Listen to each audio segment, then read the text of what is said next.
কি ভাবছো আমাদের বিচ্ছেদ হয়ে গেছে বলে আমি তোমাকে ভুলে গেছি?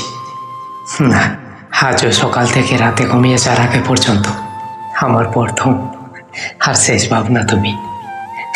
আগের মতো এখনো তোমাকে ভালোবাসি, তবে আর কখনোই প্রকাশ করা হবে না। জানো, এখন আমার ফোনে কারো ফোন আসলেই সবার আগে তোমার কথাই মনে পড়ে। মোবাইলে কোনো নোটিফিকেশন আসলেই মনে হয় তুমি SMS করেছো। তারপর যখন মনে পড়ে তুমি এখন অন্য কারণ, তখন যেন বুকের ভেতর কেমন একটা ব্যথা অনুভব করি। জানো, এখনো আমি আগের মতোই ঘুমানোর আগে মোবাইলটা বালিশের পাশেই রাখি। যদি কখনো তুমি কল করো, আমি যাতে রিসিভ করতে পারি।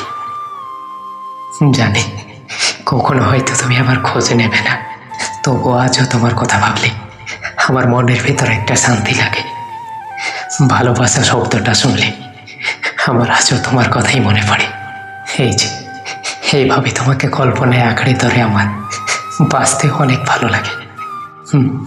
তবে দিন শেষে অনেক কষ্ট হয়, কিন্তু যখন মনে পড়ে যায় তুমি এখন অন্য কারোর, তখন আমি দূর থেকে বলি তুমি যেন ভালো থেকো, পৃথিবীর সকল সুখ তোমার হোক। আমি এইভাবেই তোমাকে দূর থেকে ভালোবেসে যাব। তোমাকে ভুলে যাওয়া আমার পক্ষে এই জন্মে সম্ভব নয়। জানি তুমি অন্য কারো, কিন্তু এখনো তোমাকে আমি অসম্ভব ভালোবাসি। একটা কথা বলবো, তুমি কি আর কখনোই ফিরে আসবে না? সত্যি বলছি, আমি খুব খুব ক্লান্ত।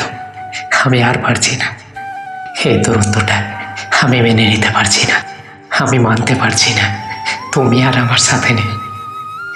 অনেক তো দূরত্ব হলো, এবার না হয় তুমি ফিরে এসো। কি করে মেনে নেব বলো তো এই দূরত্বটা? আসলে কি এই দূরত্বটা হওয়ার কথা ছিল? ছিল না। তবু আমরা আজ একে অপরের থেকে অনেক দূরে। জানো, চোখের সামনে যখন অন্যদের ভালোবাসার গল্পগুলো পূর্ণতা দেখি না, তখন আমার মনে হয় আমি কি এতটাই খারাপ ছিলাম? শুধুমাত্র আমাদের ভালোবাসাটাই পূর্ণতা পেল না। মানুষের এত প্রশ্নের উত্তর দিতে দিতে আমি এক ডিপ্রেশনে চলে গেছি। আমি আর মানতে পারছি না। আমি সত্যি আজও তোমায় ফিরে পেতে চাই। পারলে তুমি চলে এসো না। আমি সত্যি আর পারছি না। অনেক অনেক কষ্ট হয়।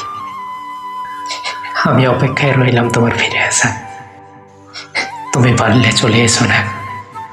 মানুষটা সব সময় তোমার অপেক্ষায় থাকে।